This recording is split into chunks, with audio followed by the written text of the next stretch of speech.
जरा सोचो, एक आदमी के पास अपने सपनों से किसी भी चीज को असल दुनिया में लाने की ताकत आ जाए। कुछ ऐसा ही होता है हमारी आज की कहानी में। कहानी की शुरुआत होती है सान्यू नाम के एक गरीब लेखक से, जिसके पास न पैसे, न दोस्त और न ही माँ बाप थे। सबसे बड़ी दिक्कत तो ये थी कि पिछले 6 महीने से वो सो नहीं पाया था, क्योंकि हर रोज उसके सपने में एक अजीब सा आदमी उसे मारने आ जाता। आज के सपने में वो एक ट्रेन में था जब उस आदमी ने आकर उसका सर जोर से जमीन पर पटका और उसे मार डाला। सपने से जागकर उसने कुछ लिखने की कोशिश की, लेकिन तभी उसका मकान मालिक आ गया। वो उसी वक्त खिड़की से भाग निकला, क्योंकि उसके पास किराए के पैसे नहीं थे। रोज आने वाले इन सपनों से छुटकारा पाने के लिए वो न जाने किस किस के पास नहीं गया, लेकिन फिर भी कोई फायदा नहीं हुआ। वो रास्ते में ऑमलेट खाने रुक गया, लेकिन दुकानदार ने उस पर दया करके उसे मुफ्त में ही खाना दे दिया। तभी उसे रे नाम की एक लड़की दिखी, जिसे वो बेहद पसंद करता था। वो काफी अच्छा गाती थी और इसलिए सान्यू उसका दीवाना हो गया था। उसी वक्त उसका बॉस सांगे वहां आ पहुंचा।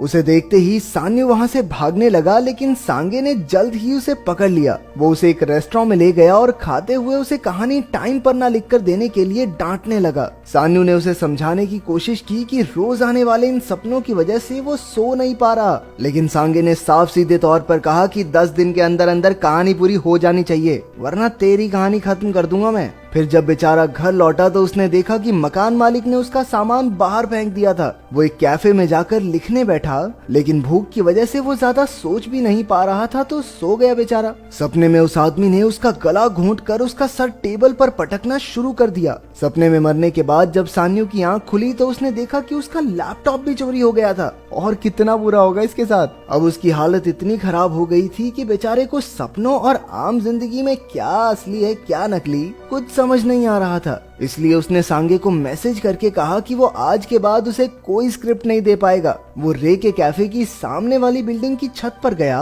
और इससे पहले कि वो कोई गलत कदम उठाता, ऑमलेट वाले आदमी ने उसे ऐन वक्त पर रोककर थोड़ा खाना दे दिया। जब सान्यू ने उसे अपनी परेशानी बताई तो उस आदमी ने कहा कि जब जब वो सपने में हो तो उसे बार बार दोहराना चाहिए कि मैं सपना देख रहा हूँ, मैं सपना देख रहा हूँ। हो सकता है इस तरकीब से वो जल्दी सपने से बाहर आ जाए। सान्यू रात होने तक छत पर रहा और फिर अपना फोन बेचकर उसने थोड़ा खाना खरीदा। इसके बाद उसने दुकान से कुछ चीजें चुराने की कोशिश की, लेकिन वहाँ कैमरे लगे थे। आखिरकार वो बाहर बैठकर खाना खाने लगा और उसने देखा कि रे उसकी मदद करने आई थी। उसे यकीन ही नहीं हुआ और अचानक रे उसी आदमी में बदल गई। उसने सान्यू को जोर से कांच पर मारा और असल जिंदगी में दुकान वाली लड़की को लगा कि सान्यू को दौरे पड़ रहे हैं। उसने तुरंत एम्बुलेंस को कॉल कर दिया। उस खूंखार आदमी ने सान्यू के पेट में तलवार घोंप दी। तभी सान्यू ने तलवार पकड़ ली और दोहराने लगा कि मैं सपना देख रहा हूँ। उसी वक्त उसकी आंख खुली, लेकिन असलियत में भी वो कांच से टकराया था, बस उसे तलवार नहीं लगी थी। उल्टा उस आदमी की तलवार सान्यू के हाथ में थी।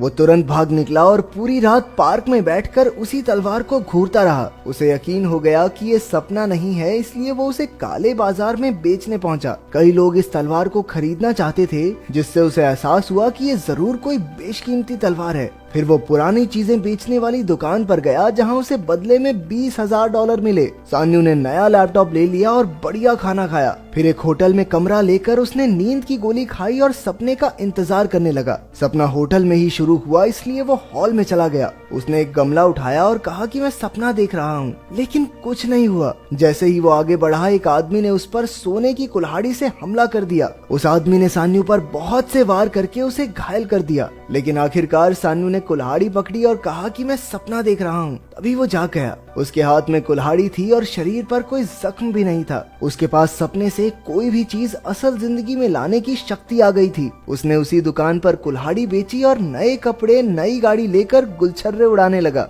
रात को सोने से पहले उसने एक मशहूर म्यूजियम की तस्वीर देखी और सो गया। सपना भी वहीं से शुरू हुआ। सान्यू इतनी सारी बेशकीमती चीजें देखकर हैरान रह गया। अब उसे सिर्फ उस अजीब आदमी का इंतजार था, लेकिन इस बार वो आदमी मशीन गन के साथ आया। सान्यू भागकर गोलियों से बचने लगा, लेकिन जल्द ही मारा गया। फिर सान्यू की आंख खुली, लेकिन वो कुछ चुरा नहीं पाया था, इसलिए उसने फिर से गोली खाई और सपने में पहुंच गया। वहाँ गोलियों से बचते बचाते उसने किसी तरह 2 कीमती चीजें उठाई और कहा कि मैं सपना देख रहा हूँ। इस बार उसने अमीर डीलर्स को ये चीजें बेची और $2 मिलियन कमा लिए। वहाँ से निकलते ही सांगे ने उस पर हमला बोल दिया, क्योंकि उसने एडवांस लेके उसकी कहानी नहीं लिखी।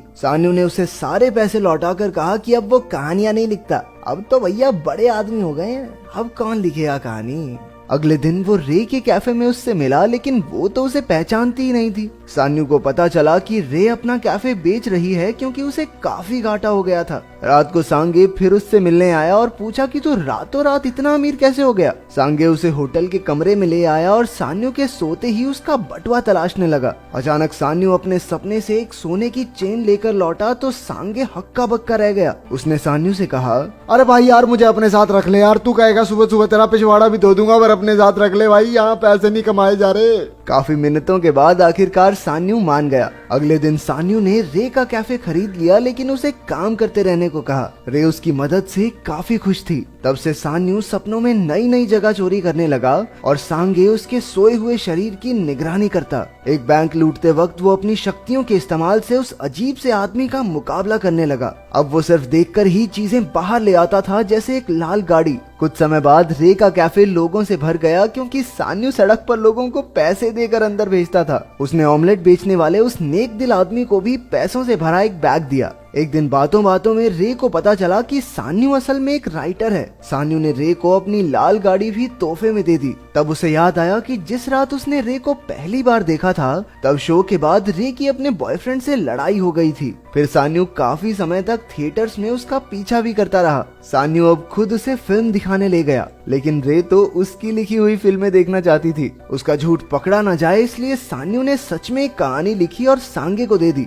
जब सांगे ने कहानी पढ़ी तो उसकी आंखें भर आई क्योंकि कहानी बेहद अच्छी थी। उन्होंने खुद पैसे लगाकर बड़े एक्टर्स लिए और फिल्म बनाई। सान्यू रे को फिल्म दिखाने ले गया, जहां सान्यू की कहानी बताई गई कि वैसे तो उसने बहुत सारी कहानियां लिखी हैं, लेकिन कभी अपना नाम नहीं दिया क्योंकि वो एक आम आदमी की तरह देश विदेश घूमना चाहता था। एक दिन सपने में उसे एक साधु दिखा और जब उसने साधु की बेल्ट लेने की कोशिश की तो साधु ने अपनी काली उंगलियों से उसकी छाती पर 2 निशान बना दिए। इस बार वो अजीब सा आदमी नहीं आया और सारा खजाना साधु के साथ ही गायब हो गया। एक रात वो रे को सब सच बताने वाला था कि उसकी छाती में तेज दर्द हुआ और उसने देखा कि वहाँ वो 2 काले निशान थे। वो सीधा अपने घर जाकर सोने को तैयार हो गया। सान्यू एक अजीब सी पुरानी बिल्डिंग में पहुंचा जिसकी बालकनी में कोई खड़ा था। उसने पास जाकर देखा कि ये खुद सान्यू ही था जो हवा में गायब हो रहा था। जब उसकी आंख खुली तो उसके कंधे पर एक नया निशान था और धीरे धीरे वहाँ निशान आने लगा जहाँ उसे सपने में चोट लगी थी। अगली सुबह वो ऑमलेट वाले आदमी से इसका राज पूछने गया, लेकिन रास्ते में ही उसे किसी ने किडनैप कर लिया। असल में उसे कुछ गुंडों ने पकड़ा था जिनका लीडर है क्वांग।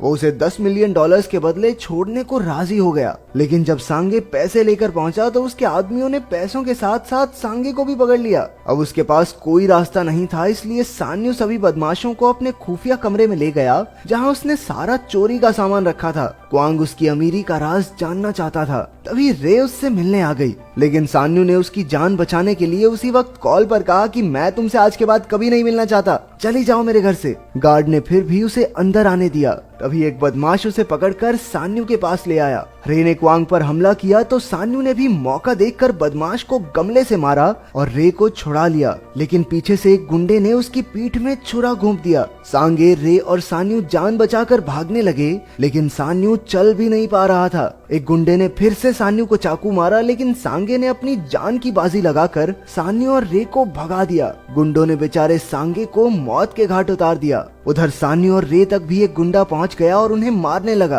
पीछे से सान्यू ने उस पर अपनी तलवार से हमला किया। आखिरकार दोनों बेहोश हो गए और सान्यू की आंख एक बर्बाद सी जगह पर खुली। सामने उसने एक चमकते दरवाजे को छुआ तो उसे अपनी जिंदगी के पिछले कुछ हफ्ते दिखाई देने लगे। उसमें असल जिंदगी और सपने दोनों शामिल थे। उसने देखा कि उस रात दुकान के बाहर उसे एम्बुलेंस ले गई थी। इसके बाद उसे एक कांच की दीवार दिखी जिसे वो तोड़ने लगा। मैं सपना देख रहा हूँ, मैं सपना देख रहा हूँ। ये कहते कहते सान्यू का काफी खून बह गया और वो वहीं बेहोश हो गया। अचानक उसका शरीर बदलने लगा और वो खुद भी उस अजीब से आदमी में बदलने लगा। उसके हाथ में एक तलवार थी जिससे उसने दीवार तोड़ना शुरू कर दिया।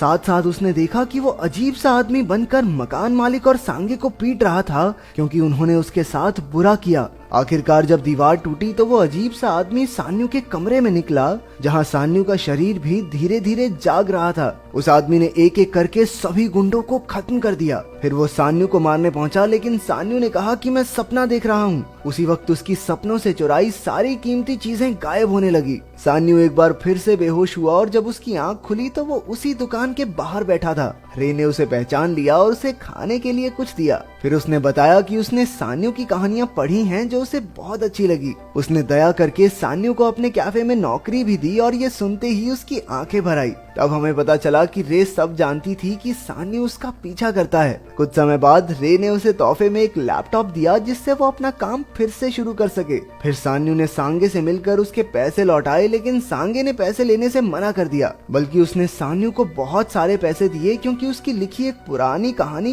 काफी अच्छी चली थी। कुछ दिन बाद सान्यू जब ऑमलेट वाले आदमी के पास गया तो उस आदमी ने अपने पेट पर एक निशान दिखाया और बताया कि उसके पास भी एक टाइम पर यही शक्ति थी। इसी तरह से उसने भी आम जिंदगी में खुश रहना सीखा है। उसी वक्त सान्यू को अपने सपनों में से वो अजीब सा आदमी दिखाई दिया जो असल में अब तक उसका पीछा कर रहा था।